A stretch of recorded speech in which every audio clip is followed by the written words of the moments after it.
काल आपण ॲनालिसिस पाहिल्यानुसार आपण हे केलं होतं की बघा निफ्टी या लेवलपर्यंत होता आणि आपलं टार्गेट होते की निफ्टी 25,439 पर्यंत जाईल आणि त्यानंतर त्याचं नेक्स्ट टार्गेट असणार आहे ऑलमोस्ट 25,350. मार्केट एक्झॅक्टली आपलं जे टार्गेट होतं तिथं ओपन झालं आणि त्यानंतर जे नेक्स्ट टार्गेट होतं आपलं तिथपर्यंत गेल्यानंतर बघा मार्केट आता इथं साईडवेज झालेले आहे ऑलमोस्ट. इथून मार्केटने एखादा सपोर्ट घेतला तर तो घेऊ शकतो.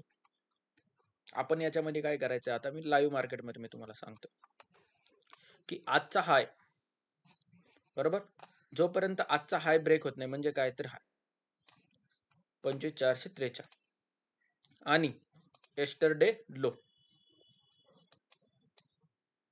आजचा हाय जर ब्रेक झाला तर आपण इथे कॉलची पोझिशन घेऊन येस्टरडे जो लो आहे म्हणजेच काय 25,470 ऑलमोस्ट 25,500 इथपर्यंत आपलं नेक्स्ट टार्गेट असणार आहे कॉल साईडसाठी. आणि जर हा आजचा लो आहे 25,350 हा जर ब्रेक झाला तर मार्केट ऑलमोस्ट 25,800 25,290 पर्यंत जाऊ शकतो. हा आजचा लो ब्रेक झाला पाहिजे म्हणजेच काय याच्या खाली एखादी रेड कॅन्डल बनवून एखादा रेड कॅन्डलस्टिक पॅटर्न बनला पाहिजे किंवा इथं एक शूटिंग स्टार बनलाय बघा हा एक बेरिश पॅटर्न आहे. हा जर ब्रेक झाला तर याच्या खालपासून इथपर्यंत हे आपलं नेक्स्ट टार्गेट राहणार आहे. आणि त्यानंतर जर हा पण सपोर्ट ब्रेक झाला तर खूप मोठा डिप आहे ऑलमोस्ट 100 पॉईंटचा एक डिप मार्केट इथं खाली घेऊ शकते. आता आपल्याला काय पाहिजे की आपला जो सेटअप आहे एकतर डे हाय ब्रेक झाला पाहिजे किंवा आजचा डे लो ब्रेक झाला पाहिजे आणि हाय ब्रेक होताना तिथे एखादा बुलिश पॅटर्न भेटला पाहिजे आणि लो ब्रेक होताना तिथं आपल्याला एखादा बेअरिश पॅटर्न भेटला पाहिजे. हे पाहणं खूप गरजेचं आहे आपल्यासाठी. रॅन्डम ट्रेड्स घेऊ नका. आता इथं बघा सपोर्टवर बरोबर इथं एक पॅटर्न बनतोय. आता तो हॅमर मध्ये कन्व्हर्टर होतोय तर काय ते आपण पाहूया. अशाच पद्धतीने तुम्ही वेगवेगळ्या याच्यामध्ये पण अनालिसिस करा. आता तुम्ही सेक्टर्स पहा मार्केटचे सगळे सेक्टर्स ऑलमोस्ट रेड मध्ये आहेत.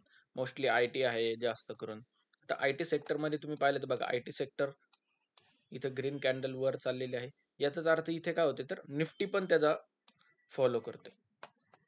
तर आपण जोपर्यंत आपला डेचा हाय ब्रेक होत नाही तोपर्यंत याच्यामध्ये ट्रेड करणं चुकीचं ठरेल. कारण की का एक कन्फर्मेशन आपल्याला भेटतं. आजचा डे ओपन झाला त्याच्यावर जर बायर्स लोकांनी ती प्राइस नेली तर याचा अर्थ काय तर बायर्सचा याच्यामध्ये डॉमिनन्स वाढलेला आहे. आणि जर लो ब्रेक झाला तर याचा अर्थ काय होईल की प्राइस सपोर्ट जवळ एवढ्या वेळ खेळली पण सपोर्ट सेलर्स लोकांनी ब्रेक केला. सपोर्टवर कोण असतात तर बायर्स लोक असतात आणि रेजिस्टन्सवर कोण असतात तर सेलर्स लोक असतात. मग आता इथं बायर्स लोक बघा प्राइस थोडी का होईना इथनं वर न्यायचा प्रयत्न करतात पण जर इथं सेलर्सचा डॉमिनन्स वाढला तर ते काय करणार हा सपोर्ट ब्रेक करणार. मग आपण कुठेतरी सेलर्स सोबत जाऊया. जेव्हा रेजिस्टन्स ब्रेक होतं तेव्हा आपण बायर्स सोबत जायचं. मोस्टली लोक काय करतात की साईडवेज फेज मध्ये ट्रेड घ्यायला चालू करतात. मी आतापर्यंत आपले तुम्ही मागचे व्हिडिओ पिढ्या जेवढे पण आपण साईडवेज फेज एक फेज दिलेला आहे की या फेज मध्ये आपण ट्रेड नाही केले पाहिजेत किंवा या फेजचा हाय लो ब्रेक झाल्यानंतर ट्रेड केलं पाहिजे तरी कुठेतरी चांगले सक्सेसफुल झालेले आहेत. अशाच पद्धतीने तुम्हाला रोज अनालिसिस करायचं. Okay, thank you.